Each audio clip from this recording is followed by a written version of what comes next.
When supply curve moves to right, it means supply increase ചെയ്തു, more quantity supplied at a given price. Yes, അപ്പം option A, the elasticity of supply is defined as the responsiveness of quantity supplied to change in its price. അപ്പോൾ option A തന്നെയാണ്. സ്വന്തമായിട്ടുള്ള price മാറുമ്പോൾ quantity എത്ര supply ചെയ്യുന്നത്, എത്ര quantity supply ചെയ്തിട്ടാണ് producers respond ചെയ്യുന്നത് എന്നുള്ളത്. ഇനി elasticity of supply is measured by dividing the percentage change in the quantity supplied of a good by percentage change in its price അല്ലേ. അപ്പോൾ അത് സിമ്പിളാണ്. പിന്നെ അപ്പോൾ ഓപ്ഷൻ സി, ഇനി elasticity of supply 0 means perfectly inelastic supply. അപ്പം inelastic എന്ന് പറഞ്ഞാൽ റെസ്പോൺസ് ഇല്ല, പെർഫെക്റ്റ്ലിയും കൂടി ആയാൽ 0 റെസ്പോൺസ്. ഇനി elasticity of supply is greater than 1 when proportionate change in the quantity supplied is more than the proportionate change in the price എന്നാണ് കേട്ടോ. എപ്പോഴും ക്വാണ്ടിറ്റി മോർ ആയിരിക്കും ഗ്രേറ്റർ ദാൻ 1 ആണെങ്കിൽ, അതിപ്പോൾ സപ്ലൈ ആയാലും ഡിമാൻഡ് ആയാലും ശരി. The quantity supplied is exactly equal to the relative change in the price, then the elasticity of supply is 1.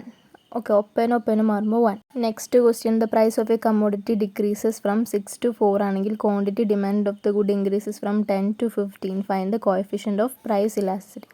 അപ്പോൾ കോഎഫിഷ്യൻ്റ് ആയതുകൊണ്ട് തന്നെ നെഗറ്റീവ് സൈൻ ഒന്നും എടുക്കാൻ പാടില്ല. അപ്പോൾ 1.5 ആണ് ആൻസർ കിട്ടുക. അപ്പോൾ change in the quantity by change in the price into price by the quantity ചെയ്താൽ മതി. ഇനി അപ്പം കോഎഫിഷ്യൻ്റ് എന്ന് പറഞ്ഞാൽ ആ മാഗ്നിറ്റ്യൂഡ് മാത്രമേ എഴുതാൻ പാടുള്ളൂ. ഓക്കെ.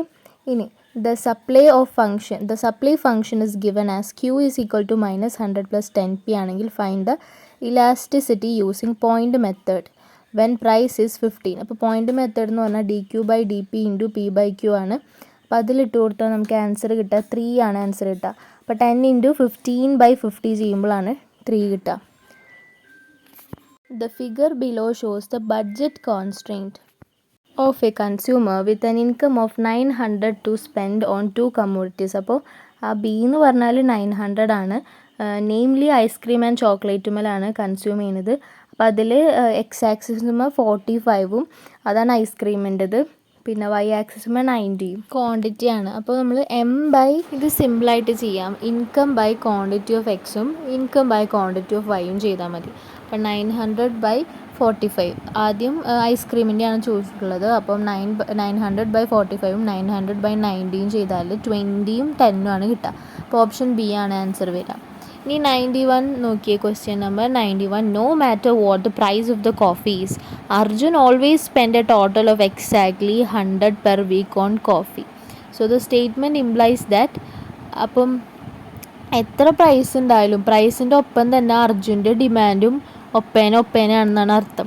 പ്രൈസ് എത്രയാണോ അത്ര തന്നെ അർജുനും ഡിമാൻഡ് ഉണ്ടെന്ന് പറഞ്ഞാൽ അതിൻ്റെ അർത്ഥം എന്താ? യൂണിറ്റ് ഇലാസ്റ്റിക് അല്ലേ. അപ്പോൾ Arjun's demand for coffee is unit elastic. അങ്ങനെയാണ് അത് മനസ്സിലാക്കേണ്ടത്. അതായത് 100 രൂപ പോക്കറ്റിൽ നിന്ന് ചായക്ക് വേണ്ടി മാത്രം മാറ്റി വെച്ചിരിക്കുകയാണെന്നാണ് അർത്ഥം. അപ്പോൾ എത്ര പ്രൈസ് കൂടിയാലും കോഫിക്ക് അല്ലേ, ഓക്കെ, അപ്പോൾ എത്ര പ്രൈസ് കൂടിയാലും കോഫി എന്തായാലും വാങ്ങും. അപ്പോൾ കോഫിയുടെ പ്രൈസ് 10 ആണെങ്കിൽ അപ്പോൾ കോഫി വാങ്ങും, 15 ആണെങ്കിൽ അപ്പോൾ വാങ്ങും. അപ്പോൾ പ്രൈസിൻ്റെ ഒപ്പം തന്നെ റെസ്പോണ്ട് ചെയ്യുന്നുണ്ട് അതേ ഇതിൽ തന്നെ അർജുൻ. അപ്പം അതുകൊണ്ട് യൂണിറ്റ് ഇലാസ്റ്റിക്. ഇനി അടുത്തതാണ്, a firm learns that the own price elasticity of a product it manufactures is 3.5. Okay, അപ്പോൾ നല്ല റെസ്പോൺസ് ഉണ്ട് അല്ലേ. What would be the correct action for this firm to take if it wishes to raise its total revenue.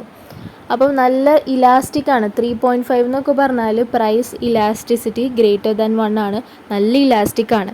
അപ്പോൾ അങ്ങനത്തെ case വന്നു കഴിഞ്ഞാൽ എന്തായാലും നമ്മൾ പ്രൈസ് ഒന്ന് കുറച്ചിട്ട് കഴിഞ്ഞാൽ നല്ല റെസ്പോൺസ് കിട്ടും, അപ്പോൾ നല്ല റവന്യൂ കൂട്ടാൻ പറ്റും. അപ്പോൾ lower the price because demand for the good is elastic, അതാണ് ആൻസർ വരിക.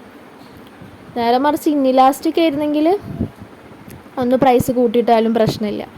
ഇനി at higher prices people demand more of certain goods. അപ്പം more of certain goods not for their worth but for their prestige value. അപ്പം prestige വാല്യൂക്ക് വേണ്ടിയിട്ടാണ് അങ്ങനെ ചെയ്യുന്നതെന്ന് പറഞ്ഞാൽ അത് വെബ്ലൻ ഇഫക്റ്റ് ആണ്. ആഡംബരം കാണിക്കാൻ വേണ്ടിയിട്ട് സ്റ്റാറ്റസ് സീക്കിംഗ് റിച്ച് പീപ്പിൾ ചെയ്യുന്ന കൺസംഷനാണ് വെബ്ലൻ ഇഫക്റ്റ് എന്ന് പറഞ്ഞാൽ. ഓക്കെ, ഇനി നെക്സ്റ്റ് ആണ്, if the price of air conditioner increases from 30,000 to 30,010, resultant change in the demand is negligible. We use the measure of point to measure elasticity അല്ലേ. Small change ആയതുകൊണ്ട് അപ്പോൾ option A ആണ് വരിക. Coming to the next, given the following 4 possibilities, okay, which one will result in an increase in total expenditure of the consumer? കൺസ്യൂമറിൻ്റെ total expenditure കൂടുന്ന കണ്ട അപ്പോൾ ഇന്നിലാസ്റ്റിക്കിനെ ഓർക്കണം. അപ്പോൾ demand is inelastic and price rises. ഈ ക്വസ്റ്റ്യൻ റിപ്പീറ്റ് അടിച്ചു അല്ലേ, നേരത്തെ ഉണ്ടായിരുന്നു ഈ question. Okay, the supply curve shift to the right because റൈറ്റിലേക്ക് ഷിഫ്റ്റ് ചെയ്യണമെങ്കിൽ ചേഞ്ച് ഇൻ ദ സപ്ലൈ ആയിരിക്കും. ചേഞ്ച് ഇൻ ദ സപ്ലൈ എന്ന് പറഞ്ഞാൽ ഡിറ്റർമിനൻ്റ് കാരണം മാറുന്നത്. ഓൺ പ്രൈസ് കാരണം മാറുകയാണെങ്കിൽ change in the quantity demanded. അപ്പോൾ ഇവിടെ എന്തായാലും ഡിറ്റർമിനൻ്റ് ആയിരിക്കും ഇംപ്രൂവ്ഡ് ടെക്നോളജി. യെസ്, അപ്പോൾ ഓപ്ഷൻ എ ആണ് ആൻസർ വരിക. അപ്പോൾ എന്തായാലും സപ്ലൈ കർവ് റൈറ്റിലേക്ക് ഷിഫ്റ്റ് ചെയ്യും. Which of the following statements is correct? അപ്പോൾ ഇങ്ങനെ നോക്കുമ്പോൾ when the price falls the quantity demand falls. ഇല്ല, പ്രൈസ് ഫോൾ ചെയ്താൽ ക്വാണ്ടിറ്റി ഡിമാൻഡ് കൂടുകയാണ് ചെയ്യുക. അപ്പോൾ ഇങ്ങനെ ഞാൻ ലാസ്റ്റത്തെ ഓപ്ഷൻ നോക്കിയപ്പോൾ with lower cost it is profitable to supply more of the commodity. Yes അല്ലേ, കോസ്റ്റ് കുറഞ്ഞാൽ പ്രോഫിറ്റ് കൂടും. പ്രോഫിറ്റ് കൂടിക്കഴിഞ്ഞാൽ എന്തായാലും സപ്ലൈയും കൂടും.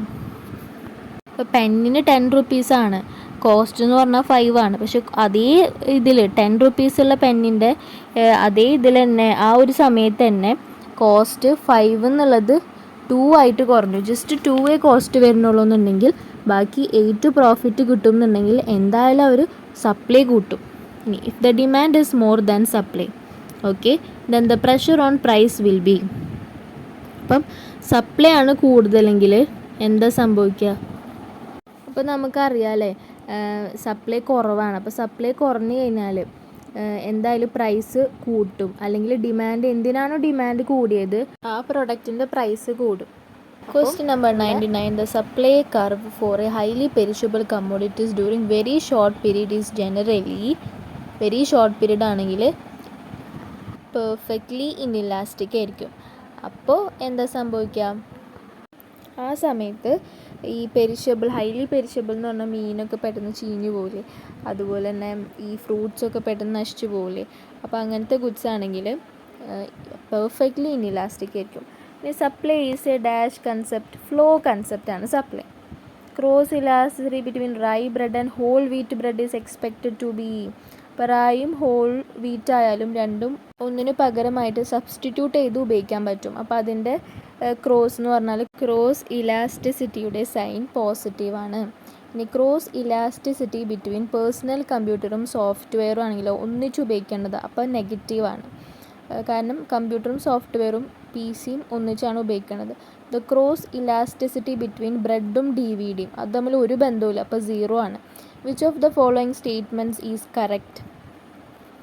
ടെക്സ്റ്റ് ചെയ്ത അതേ സെൻറ്റൻസ് തന്നെയാണ് option B. The more of the number of substitutes of a commodity the more elastic is the demand. ഇപ്പോൾ സോപ്പുകളിൽ തന്നെ പലതരം ഉണ്ട്. അപ്പോൾ ഒന്നിൻ്റെ റേറ്റ് കൂടിയാൽ മറ്റേതിലേക്ക് ആൾക്കാർ സ്വിച്ച് ചെയ്യും. അപ്പോൾ മോർ റെസ്പോൺസാണ് പ്രൈസിനോട് ആൾക്കാർ കാണിക്കുക. അപ്പം ഓപ്ഷൻ ബി. അടുത്ത 20 ക്വസ്റ്റ്യൻസ് ആയിട്ട് അടുത്ത പാർട്ടിൽ കാണാം. അപ്പം വീഡിയോ ഇഷ്ടപ്പെട്ടാൽ എല്ലാവരും ലൈക്ക് ചെയ്യുക, സബ്സ്ക്രൈബ് ചെയ്യുക, കമൻറ്റ് ചെയ്യുക. മനസ്സിലാവുന്നുണ്ടോ ഇല്ലയെന്നൊക്കെ ഒന്ന് കമൻറ്റ് ചെയ്ത് അറിയിക്കണേ. ബൈ.